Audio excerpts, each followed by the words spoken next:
എല്ലാവർക്കും നമസ്കാരം. ഉക്രൈനിൽ അങ്ങനെ അവസാനം സമാധാനം വരാൻ പോകുന്നു. അതൊരു പ്രതീക്ഷയാണ്, അതൊരു വലിയ റിയലിസ്റ്റിക് പ്രതീക്ഷയാണ്. ഇപ്രാവശ്യം കുറേ കാലമായി നമ്മൾ കേൾക്കുന്നു അമേരിക്കയുടെ മധ്യസ്ഥത, അമേരിക്കയുടെ ശ്രമങ്ങൾ, റഷ്യൻ പ്രസിഡന്റ് വ്ളാഡിമിർ പുടിനുമായും അമേരിക്കൻ പ്രസിഡന്റ് ഡൊണാൾഡ് ട്രംപുമായും ഉള്ള പ്രത്യേകമായ അടുപ്പം, ഇതെല്ലാം പരിഗണിച്ചുകൊണ്ട് ഏത് നിമിഷവും ട്രംപ് അധികാരത്തിൽ വന്നാൽ, അമേരിക്കയിൽ അധികാരത്തിൽ വന്നാൽ യുദ്ധം അവസാനിക്കും എന്ന പ്രതീക്ഷയായിരുന്നു. പക്ഷേ ഇപ്പോൾ ക്രിയാത്മകമായ ഒരു വഴിത്തിരിവ് സംഭവിച്ചിരിക്കുന്നു. അത് മറ്റൊന്നുമല്ല, അമേരിക്കയുടെ പ്രതിനിധികൾ 2 ആഴ്ച മുൻപ് റഷ്യയുമായി സംസാരിച്ചിരുന്നു സൗദി അറേബ്യയിൽ വെച്ച്. കഴിഞ്ഞ ദിവസം ഇതേ പ്രതിനിധികൾ, അമേരിക്കൻ പ്രതിനിധികൾ ഉക്രൈൻ്റെ പ്രതിനിധികളുമായി, ഉന്നത സംഘവുമായി, നയതന്ത്ര സംഘവുമായി സൗദി അറേബ്യയിലെ ജിദ്ദയിൽ വെച്ച് സംസാരിച്ച് ഏകദേശ ധാരണയായി. കഴിഞ്ഞ സൗദി സന്ദർശന വേളയിൽ എത്തിയ ധാരണകൾ ഏതാണ്ട് പൂർണ്ണമായി അട്ടിമറിക്കപ്പെടുന്ന രീതിയിലാണ് സെലൻസ്കിയും ട്രംപും തമ്മിൽ വൈറ്റ് ഹൗസിൽ വെച്ച് നടന്ന ഒരു സംഭാഷണം.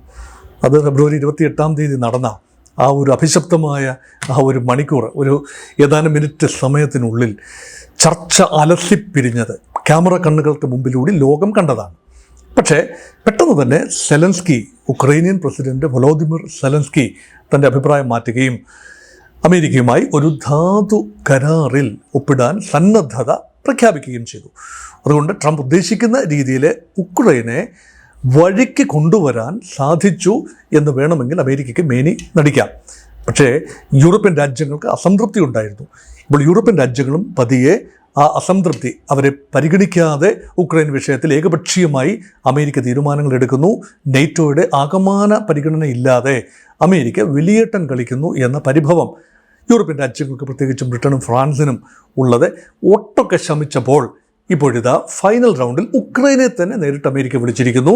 റഷ്യയുമായി സംസാരിച്ചു കഴിഞ്ഞു, ഏതാണ്ട് ഒരു ധാരണയിൽ എത്തിക്കാരണം. അത് അമേരിക്കയ്ക്കും റഷ്യയ്ക്ക് മാത്രമേ അറിയൂ എന്താണ് ധാരണ എന്ന്. ഇപ്പോൾ ഉക്രൈനുമായും സന്ധി സംഭാഷണം, അതിലും ഒരു ധാരണയെത്തി. ആ ധാരണ ഔപചാരികമായി വെളിയിൽ വിട്ടു. അതിനെ അധികരിച്ചുകൊണ്ടാണ് ഇപ്പോൾ ഈ സംസാരം. ആ ധാരണയനുസരിച്ച് 30 ദിവസത്തെ വെടിനിർത്തൽ നിലവിൽ വരികയാണ്.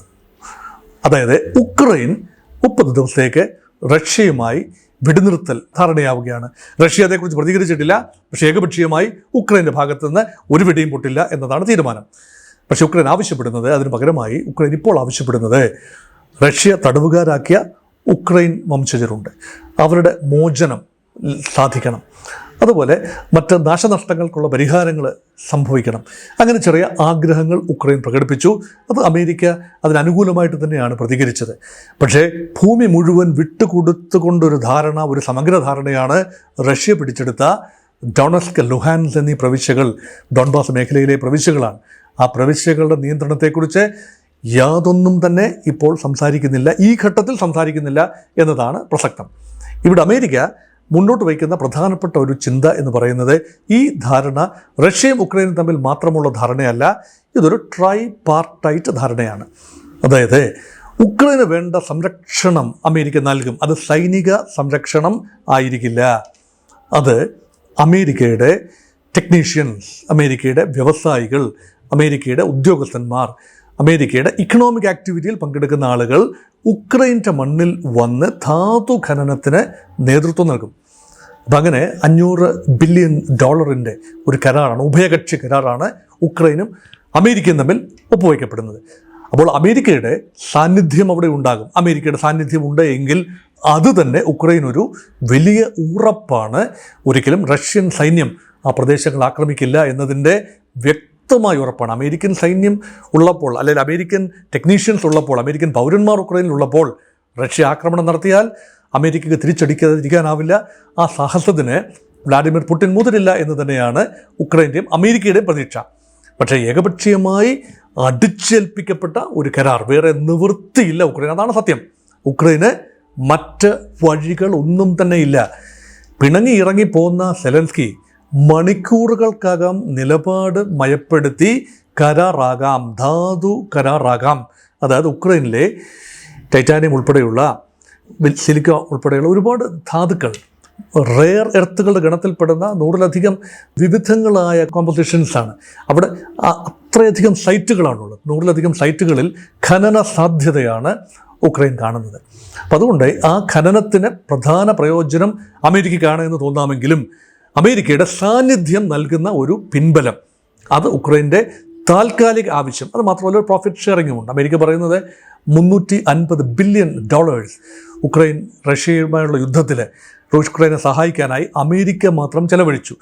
അത് ഊതിപ്പെരുപ്പിച്ച കണക്കാണ് എന്ന അഭിപ്രായം ഉക്രൈനുള്ളിൽ ഉണ്ട് എങ്കിലും ഒരു 150 ബില്യണിൽ കൂടുതൽ ഉണ്ടാവില്ല എന്നതാണ്. ബാക്കിയുള്ള കാര്യങ്ങളൊക്കെ സൈനിക സഹകരണത്തിൻ്റെ രൂപത്തിൽ വില കൊടുത്ത് വാങ്ങിയ വെപ്പൺസുമൊക്കെ സഹകരണമാണെന്ന് പറയാനാവില്ലല്ലോ. അതുകൊണ്ട് ആ മുടക്കിയ തുക തിരിച്ചു കിട്ടുന്നതിന് വേണ്ടി ഉള്ള ധാരണയാണ് എന്ന രീതിയിലാണ് ഇപ്പോൾ കാര്യങ്ങൾ മുന്നോട്ട് പോകുന്നത്. അതുകൊണ്ട് എന്തു വന്നാലും ഇനി ഒരു മാറ്റം ഉടനടി പ്രതീക്ഷിക്കുന്നില്ല. കാരണം റഷ്യ അതിൻ്റെ ആക്രമണത്തിൻ്റെ തീവ്രത ഓൾറെഡി കുറച്ചു കഴിഞ്ഞു. കഴിഞ്ഞ ആഴ്ച തീവ്രമായ ആക്രമണമാണ് നടന്നത്. ഓർക്കണം, ഉക്രൈൻ നഗരങ്ങളിൽ റഷ്യ തീമഴ പെയ്യുകയായിരുന്നു കഴിഞ്ഞ ആഴ്ച. 100 ഉക്രൈൻ ഭടന്മാരാണ് കൊല്ലപ്പെട്ടത്. അതുകൊണ്ട് അമേരിക്ക ഈ കരാറിൻ്റെ ഭാഗമായി ഇപ്പോൾ എത്തിച്ചേർന്ന ധാരണ അനുസരിച്ച് ഉക്രൈന് നിർത്തിവെച്ച അമേരിക്കൻ ധനസഹായം പുനഃസ്ഥാപിക്കും. അതുമാത്രമല്ല, അമേരിക്ക നൽകിയിരുന്ന ഏറിയൽ ഒരു ബാക്കിംഗ്, പ്രത്യേകിച്ച് സാറ്റലൈറ്റ് ബാക്കിംഗ്, അതാണ് ഇൻ്റലിജൻസ് ബാക്കിങ്ങിൻ്റെ പ്രധാനപ്പെട്ട കാര്യം. ഉക്രൈൻ്റെ സുരക്ഷയ്ക്ക് വളരെ പ്രധാനമാണ് അമേരിക്കൻ സാറ്റലൈറ്റുകൾ നൽകുന്ന ഒരു വിവരം. ആ വിവരം ഉക്രൈന് അത്യന്താപേക്ഷിതമായ കാര്യമാണ്. അത് തുടരും എന്നാണ് പറയുന്നത്. അതുകൊണ്ട് എല്ലാം മറത്ത് പുറത്ത് അമേരിക്കയ്ക്ക് വഴിപ്പെട്ട് യൂറോപ്യൻ കമ്മ്യൂണിറ്റിയുടെ സമ്മർദ്ദത്തെ ഉൾപ്പെടെ അതിജീവിച്ച് ഒരു കരാറിലേക്ക് നീങ്ങുന്നു. അങ്ങനെ ഇനിയുള്ള ദിവസങ്ങളിൽ ഏതെങ്കിലും ഒരു ദിവസം ഒരു വാർത്ത കണ്ടുകൊണ്ടായിരിക്കും ലോകം ഉണരുന്നത്, ഉക്രൈനിൽ പൂർണ്ണ സമാധാനം വന്നിരിക്കുന്നു എന്നത്. അതിനായി നമുക്ക് കാത്തിരിക്കാം, പ്രാർത്ഥിക്കാം. 3 വർഷത്തിലധികമായി ലോകത്തെ മുൾമുനയിൽ നിർത്തിയ ഒരുപക്ഷെ ഒരു മഹായുദ്ധത്തിലേക്ക്, ലോകമഹായുദ്ധത്തിലേക്ക് തന്നെ നയിക്കപ്പെടാമായിരുന്ന ഒരു വളരെ വലിയ വിപത്ത് ഇപ്പോൾ ഒഴിഞ്ഞു പോകുന്നു എന്നത് ലോകത്തെ സംബന്ധിച്ചിടത്തോളം സന്തോഷകരമായ, ആഹ്ലാദകരമായ, ഒരു ആശ്വാസകരമായ ഒരു തീരുമാനമായി കാണാം.